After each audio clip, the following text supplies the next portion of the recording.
নমস্কার, খবর শুনছেন কলকাতা সংবাদ ইউটিউব চ্যানেল থেকে। রাজ্য ও দেশের প্রতিটি গুরুত্বপূর্ণ খবরগুলো এখন আপনার স্ক্রিনে। দেখে নিন আজকের হেডলাইন। নিজেদের বাঁচাতে জল ছেড়ে দিচ্ছে আর বাংলা ডুবছে, ডিভিসির ভূমিকায় ক্ষুব্ধ মুখ্যমন্ত্রী। মাঝখানে আর কেউ নেই, খাস তালুক খড়গপুরে দাঁড়িয়ে কি দিলীপকেই নিশানা শুভেন্দুর? তরলিকের রাস্তায় গর্তে কই মাছ ছেড়ে দিয়ে বিজেপির বিক্ষোভ, স্মার্ট সিটি নিয়ে কটাক্ষ।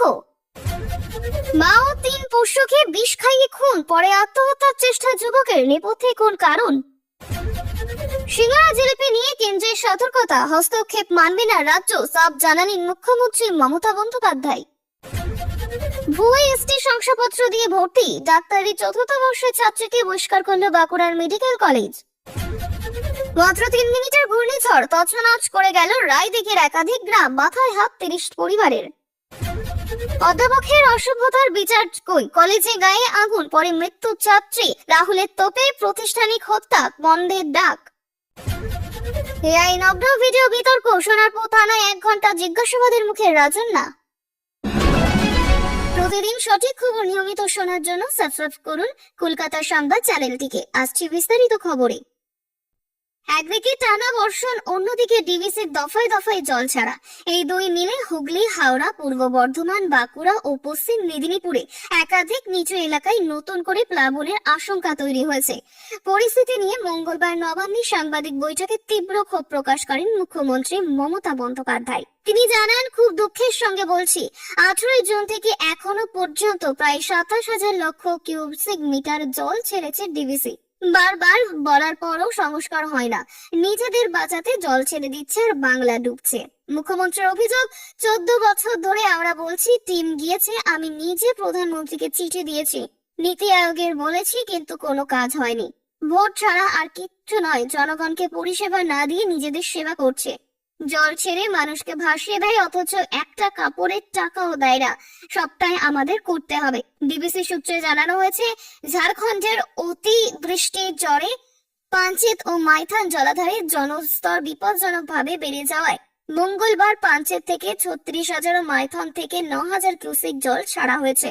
এই জল দুর্গাপুরে ব্যারেজ থেকে দামোদর নদীর মাধ্যমে পূর্ব বর্ধমান, হাওড়া ও হুগলিতে ঢুকছে। ফলে খানাকুল, আরামবাগের আমতা, উদয়নারায়ণপুরের মতো নিচু এলাকায় নতুন করে জল ঢোকার আশঙ্কা তৈরি হয়েছে। পরিস্থিতি সামাল দিতে মুখ্যমন্ত্রী ইতিমধ্যে 10 জেলার প্রশাসনকে সতর্ক থাকতে নির্দেশ দিয়েছে। ডিএম, এসপি, বিডিও ও আইসিদের নজরদারি এবং নিচু এলাকায় ত্রাণ শিবির খোলার নির্দেশ দিয়েছে। এছাড়া প্রতিটি জেলায় 3 জন করে মুখ্য সচিব পদমর্যাদার অফিসার আগামী 7 দিনের পরিস্থিতির নজর রাখবে। মুখ্যমন্ত্রী বলেন, ত্রাণ শিবির যেন চালু থাকে, প্লাবিত এলাকায় অ্যান্টিভেনাম ওষুধ মজুত রাখতে হবে, কেউ যেন সরকারি পরিষেবা থেকে বঞ্চিত না হয়। মন্ত্রী, বিধায়ক, জনপ্রতিনিধি ও রাজনৈতিক দলগুলিকে সহযোগিতার আহ্বান জানিয়েছেন মুখ্যমন্ত্রী। তার কথায়, এখন রাজনীতি নয়, মানুষের পাশে দাঁড়ানোই আসল কাজ। রাজ্য বিজেপিতে ফের দিলীপ ঘোষকে সক্রিয় করতে উদ্যোগী হয়েছে নবীন যুক্ত রাজ্য সভাপতি শ্রমিক ভট্টাচার্য। সূত্রের খবর, দিল্লিতে গিয়ে দলের কেন্দ্রীয় নেতৃত্বের সঙ্গে বৈঠক করেছেন দিলীপ। এমনকি 18 জুলাই দুর্গাপুরের প্রধানমন্ত্রী নরেন্দ্র মোদীর সভার জন্য দিলীপ ঘোষকে আমন্ত্রণ জানানো হয়েছে। তবে দিলীপকে ঘিরে বঙ্গ বিজেপির অন্দরে মতবিরোধ যেন কাটতেই চাইছে না। এই পরিস্থিতিতে নাম না করেই কটাক্ষ করলেন দিলীপ ঘোষ নিজেই। এই বক্তার বক্তব্য, আমার আমলে বহু মানুষ দলে এসেছেন, তারপর থেকে দল বাংলায় কেন এগোতে পারল না সেই নেতাদের জিজ্ঞেস করুন। রাজনৈতিক মহলের মতে এর মাধ্যমে দিলীপ অনেককেই বিঁধেছেন।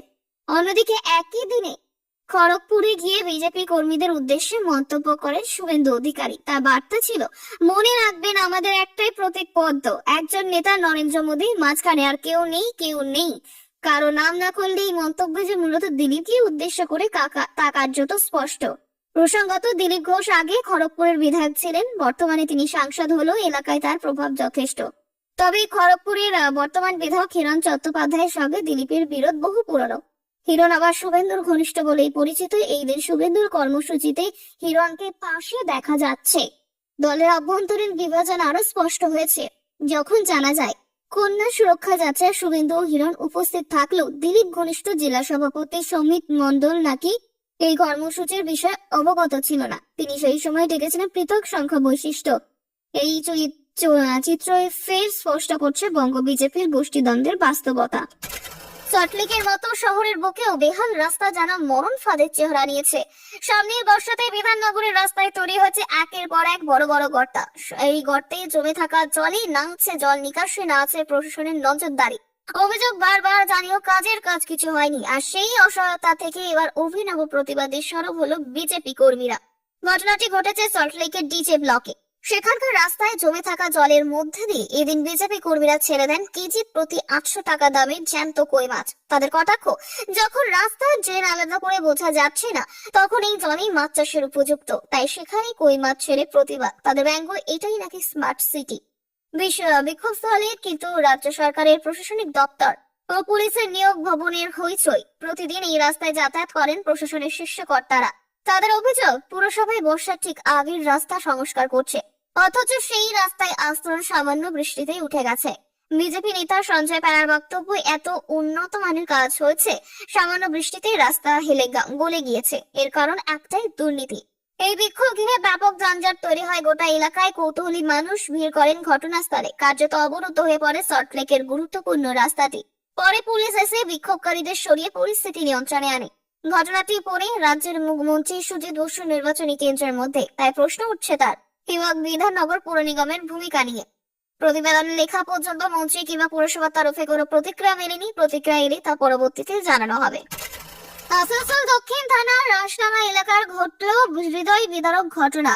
ঋণের বোঝা সহ্য করতে না পেরে নিজের মা ও 3টি পোষ্য কুকুরকে বিষ খাইয়ে মারার পর আত্মহত্যার চেষ্টা করল এক যুবক। মৃতা মহিলার নাম জুথিকা দাস এবং অভিযুক্ত যুবক তার ছেলে অরবিন্দ দাস ওরফে পুষান। মঙ্গলবার সকালে স্থানীয়দের সন্দেহ হয়, পুলিশকে খবর দেওয়া হয়। পুলিশ গিয়ে দরজা ভেঙে দেখতে পায় জুথিকা দেবীর নিথর দেহ পড়ে আছে, পাশে 3টি পোষ্য কুকুরের মৃতদেহ। অরবিন্দকে উদ্ধার করা হয় হাতের শিরা কাটা অবস্থায়। সঙ্গে সঙ্গে তাকে হাসপাতালে ভর্তি করা হয়। মৃতদেহ পাঠানো হয়েছে ময়না তদন্তে। পুলিশ সূত্রে জানা গেছে, আর্থিক অনটন এবং চরম ঋণের চাপে মানসিকভাবে ভেঙে পড়েছিলেন মা ও ছেলে। কুষাণ ব্যাঙ্গালোর থেকে MBA করে ফিরে আসেন লকডাউনের সময়। সেই সময় পরিবারের আর্থিক দুরবস্থা শুরু হয়। তার বাবা বাড়ি বন্ধক রেখে লোন নেয়। বাবার মৃত্যুর পর সেই লোন শোধ করতে না পেরে আরো চড়া সুদে বিভিন্ন জায়গায় ধার লোন নেন মা ছেলে। নিচুতলার ভাড়াটিয়ার কাছ থেকে ধার নিয়েছিলেন তারা। অভিযোগ, সেই ভাড়াটিয়া সম্প্রতি বাড়ির নিচতলা লিখে দেওয়ার জন্য চাপ দিচ্ছিলেন। এই ঘটনায় আগে নিজের এক বন্ধুকে হোয়াটসঅ্যাপে একটি বার্তা পাঠান কুষাণ, যেখানে তিনি আরো পদক্ষেপের কারণ ব্যাখ্যা করেন। বার্তায় কয়েকজনের নাম উল্লেখ করেছে বলে জানা যায়। সেই মেসেজ পুলিশ উদ্ধার করেছে এবং খতিয়ে দেখছে। ঘটনার জেরে ইতিমধ্যে ওই ভাড়াটিয়াকে আটক করে জিজ্ঞাসাবাদ শুরু করছে পুলিশ। তদন্তকারীরা জানিয়েছে, আর্থিক চাপ ও চাপে মানসিক ভাঙনের পরেই এই চরম সিদ্ধান্ত বলে মনে করা হচ্ছে। তবে সম্পূর্ণ তদন্তের পরে সব স্পষ্ট হবে। এলাকা জুড়ে এই ঘটনায় নেমেছে শোকের ছায়া। সিঙ্গারা জিলিপির মতে খাবার নিয়ে কেন্দ্রের নির্দেশ ঘিরে শুরু হয়েছে বিতর্ক। একাধিক সংবাদ মাধ্যমে প্রকাশিত খবরের দাবি, কেন্দ্রীয় স্বাস্থ্য মন্ত্রক সমস্ত কেন্দ্রীয় শিক্ষা প্রতিষ্ঠানের জন্য একটি সতর্কতামূলক নির্দেশিকা জারি করেছে, যেখানে সিঙ্গারা জিলিপির মতো অস্বাস্থ্যকর খাবার সম্পর্কে শিক্ষক, শিক্ষার্থী, অভিভাবকদের সচেতন করতে বলা হয়েছে। ক্যান্টিনগুলিতে চিনি, ক্যালোরি ও ট্রান্সপোর্ট সংক্রান্ত সতর্কতামূলক পোস্টার লাগানোর পরামর্শ দেওয়া হয়েছে। এই খবর সামনে আসতে তীব্র প্রতিক্রিয়া দিলেন মুখ্যমন্ত্রী। মঙ্গলবার এক্স হ্যান্ডেলে মুখ্যমন্ত্রী লেখেন, কিছু সংবাদ মাধ্যমে প্রকাশিত হয়েছে যে স্বাস্থ্য মন্ত্রকের নির্দেশে এখন থেকে নাকি সিঙ্গারা জিলিপি খাওয়া যাবে না। মুখ্যমন্ত্রী লেখেন যে কিছু সংবাদ মাধ্যমে প্রকাশিত করেছে, এটা পশ্চিমবঙ্গে সরকারের বিজ্ঞপ্তি নয়। আমরা সব বিষয়ে হস্তক্ষেপ করি না, আমরা এই বিজ্ঞপ্তি কার্যকর করব না। বাঙালির খাদ্যাভ্যাসে হস্তক্ষেপের বিরোধিতা করে মুখ্যমন্ত্রী কটাক্ষ, আমার মনে হয় সিঙ্গারা এবং জিলিপি অন্যান্য রাজ্যেও জনপ্রিয়। যেসব মানুষের এই খাবারগুলি ভালোবাসেন, মানুষের খাদ্যাভ্যাসে হস্তক্ষেপ করা সঠিক কাজ নয়। তবে বিতর্ক যখন বাড়ছে তখন কেন্দ্র সরকারের তরফে আসে ফ্যাক্ট চেক। কেন্দ্র জানায়, সিঙ্গারা বা জিলিপি নিষিদ্ধ করার কোনো নির্দেশিকা জারি হয়নি। শুধুমাত্র সচেতনতামূলক পোস্টার লাগানোর পরামর্শ দেওয়া হয়েছে, যাতে মানুষ লুকোনো চিনি, অতিরিক্ত ফ্যাট বা ট্রান্স ফ্যাট সম্পর্কে সচেতন হন। ভারত সরকারের তরফে স্পষ্ট জানানো হয়েছে, দেশের ঐতিহ্যবাহী খাদ্য সংস্কৃতি হস্তক্ষেপ করার কোনো অভিপ্রায় তাদের নেই। সিঙ্গারা জিলিপি নিয়ে বিতর্ক আপাতত মিটে গেলেও কেন্দ্র রাজ্য সংঘাতের রাজনীতি এটি নতুন এক মাত্রায় যোগ দিয়েছে বলেই মনে করছে পর্যবেক্ষকরা।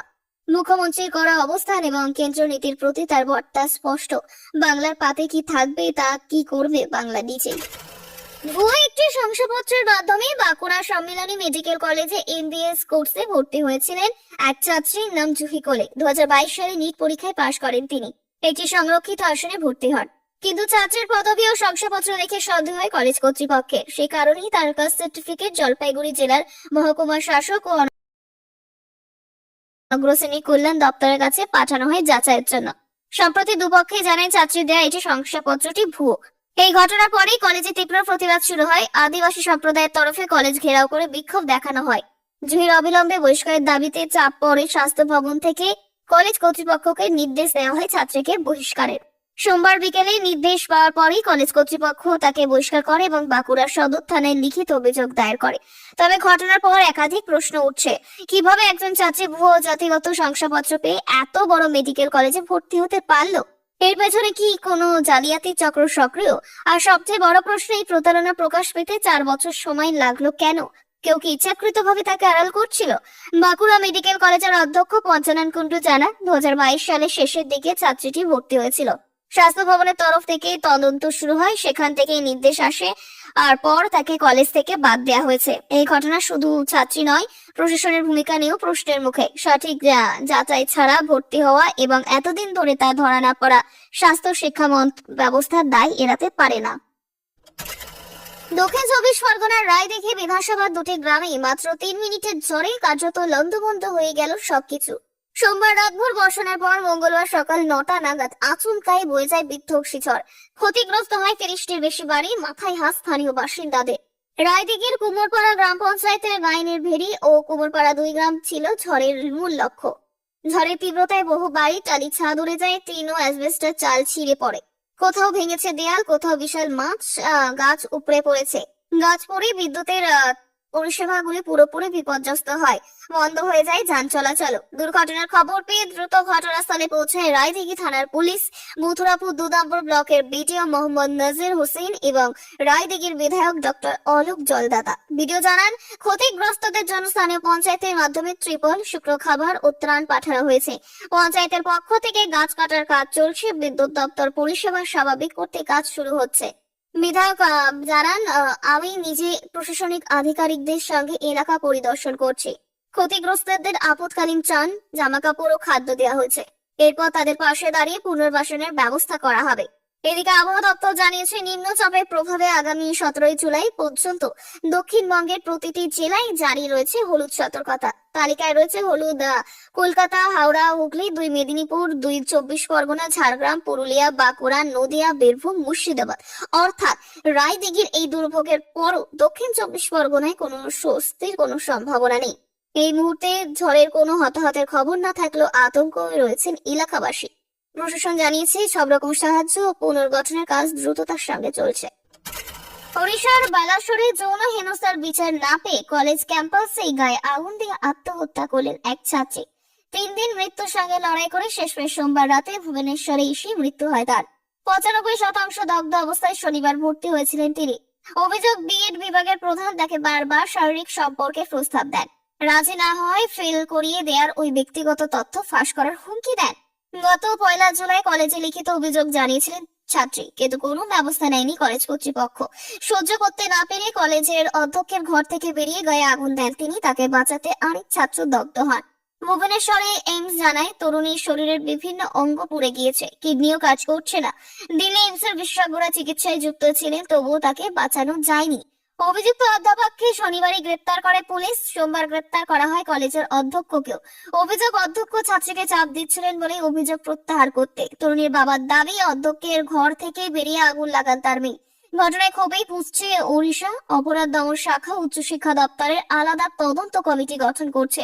শিক্ষামন্ত্রী সূর্যবংশী সূর্যের পদত্যাগের দাবি উঠছে। সিপিএম, কংগ্রেস, বিজেপি সহ 8টি দল 17 জুলাই রাজ্য জুড়ে ওড়িশা বন্ধ ডেকেছে।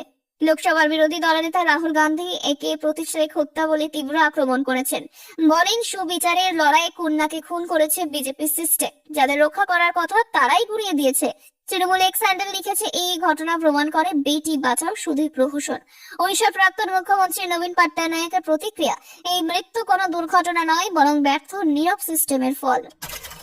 তৃণমূল ছাত্র পরিষদের সাসপেন্ডেড নেত্রী রাজন্যাকে জিজ্ঞাসাবাদ। সোনারপুর থানায় 1 ঘন্টা ধরে চলল প্রশ্ন পর্ব।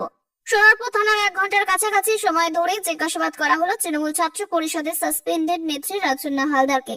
অভিযোগ, রাজন্না নিজে ইমেল মারফত সোনারপুর থানায় একটি লিখিত অভিযোগ দাখিল করেন। সেই অভিযোগের ভিত্তিতে পুলিশ তাকে জিজ্ঞাসাবাদের জন্য লিগ্যাল নোটিশ পাঠায়। নির্ধারিত সময় অনুযায়ী তিনি সোনারপুর থানায় হাজির হলে থানার এক মহিলা অফিসার তাকে জিজ্ঞাসাবাদ করেন।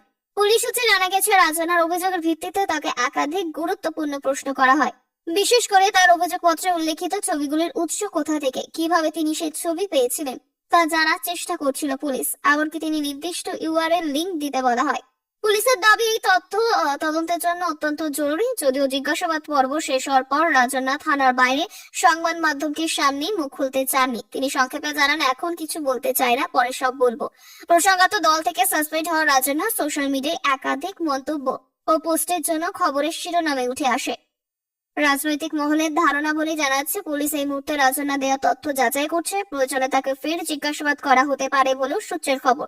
তদন্তের দৃষ্টিকোণ থেকে বিষয়টি গুরুত্বপূর্ণ বলেই মনে করছে সোনারপুর থানার পুলিশ। আজকের খবরের এখানেই শেষ করছি। চোখ রাখুন কলকাতা সংবাদে। আমরা ফিরবো আরো গুরুত্বপূর্ণ আপডেট নিয়ে। ধন্যবাদ।